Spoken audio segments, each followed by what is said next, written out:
O Tribunal de Justiça do Mato Grosso manteve condenação a um banco que cobrou empréstimo indevidamente da folha de pagamento de um cliente. Esta servidora pública fez o primeiro empréstimo consignado em 2012 para pagar em 60 meses. Ao fazer o segundo empréstimo, que para ela seria nas mesmas condições do anterior, veio a surpresa. O banco, além de aumentar o tempo para pagamento sem a permissão dela, fez um outro. Estão cobrando do contra-cheque da aposentada R$58 mil a mais. Eles contrataram em 96 meses e fizeram um novo empréstimo sem a minha permissão. E isso nunca houve assinatura nesse segundo empréstimo, nesse segunda entidade bancária.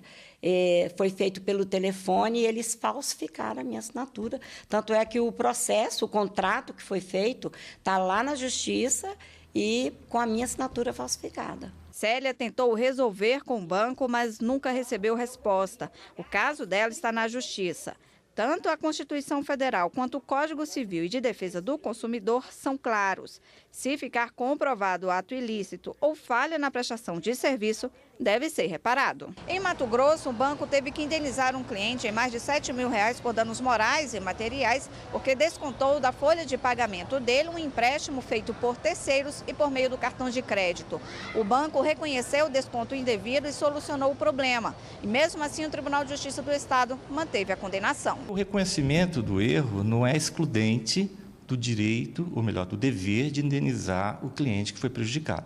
O fato de você reconhecer talvez amenize algum aspecto da boa imagem que a própria empresa que cometeu o erro vai ter perante o judiciário. Mas perante o consumidor isso é relevante. O consumidor ele quer que ser reparado por aquilo que ele perdeu em função daquela atividade mal prestada pela entidade bancária. O banco não apresentou nenhum documento para reverter a decisão. Ele só ficaria isento de indenizar caso comprovasse que não houve falha na prestação de serviço ou culpa exclusiva do consumidor ou de terceiros, o que não aconteceu. Célia sabe bem a dor de cabeça que dá ser cobrada por uma dívida que não adquiriu. Você é lesado nos empréstimos, você é lesado nos juros, você é lesado em operadora de celular, em todas as formas você é lesado. E aí, como que fica isso? Eu fico muito triste com isso, porque eu sou uma pessoa muito correta.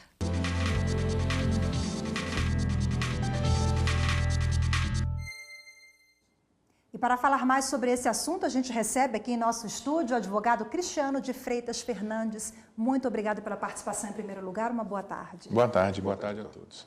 Bom, vimos agora no finalzinho da reportagem uma fala muito interessante que representa aí o sentimento de todos os consumidores que são lesados, né? É muito triste, né? O consumidor fica perdido sem saber o que fazer, onde procurar.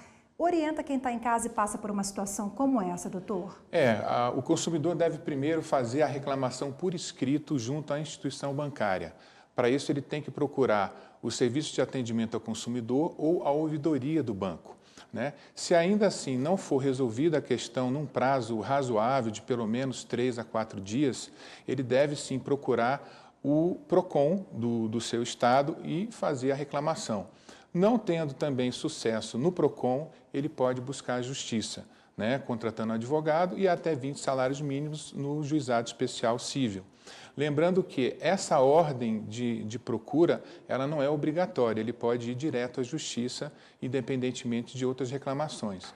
Porém, é de bom alvitre que ele procure antes o banco, porque aí, se procurar o banco, ele pode economizar dinheiro e tempo também. Doutor, eu vou fazer um raciocínio paralelo, que é, por exemplo, quando ocorre uma retirada, uma clonagem de cartão, que é feito, por exemplo, numa casa lotérica, é uma situação bastante comum.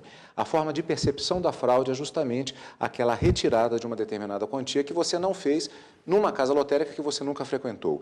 Como é que se percebe que houve uma situação dessas no próprio extrato da pessoa? No extrato, ele vai sempre configurar a retirada daquele valor. E, dependendo de como essa retirada foi feita, se foi diretamente na agência ou no caixa eletrônico, vai, obviamente, ter que o banco comprovar que foi mediante a assinatura ou mediante a utilização de senha, né? Agora, se for um empréstimo, né, um empréstimo bancário, ele geralmente é feito em conluio com o gerente de cada instituição financeira. E aí fica muito difícil para o banco provar que foi uma culpa exclusiva do consumidor, porque só provando que foi culpa exclusiva do consumidor é que o banco se livra da responsabilidade pessoal. É um caso curioso, eu achei, né, nesse caso que vimos na reportagem, um empréstimo, né, feito na senhora, a personagem Célia, sem autorização, com uma assinatura falsa. Mas não é tão curioso assim no que diz respeito ao número de casos que ocorrem, eu imagino, é isso, doutor? São casos comuns, sim, eles se repetem. Quais são as outras situações de descontos indevidos? O curioso é que esse tipo de vício, ele é bastante antigo e ainda atual, né? Infelizmente, o que vem acontecendo nos tribunais é uma inversão de valores, a gente precisa reconhecer isso, do ponto de vista das indenizações.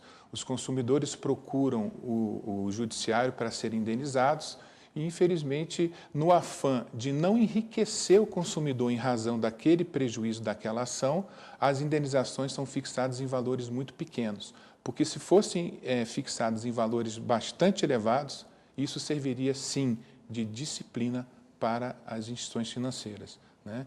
Então, é muito comum hoje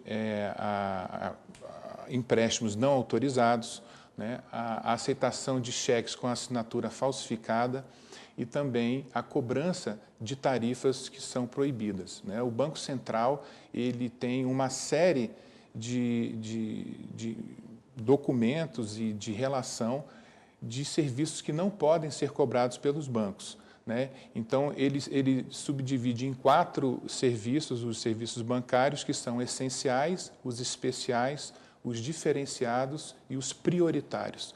Os serviços essenciais, como a emissão de cartão de débito, como a consulta à internet do seu saldo, não podem ser cobrados de forma alguma e são tarifas que, às vezes, os bancos cobram indevidamente. Doutor, isso até extrapola, eventualmente, até no caso que falou-se sobre a atuação do gerente em conluio com outra pessoa, isso extrapola a área civil, isso vai para a matéria penal.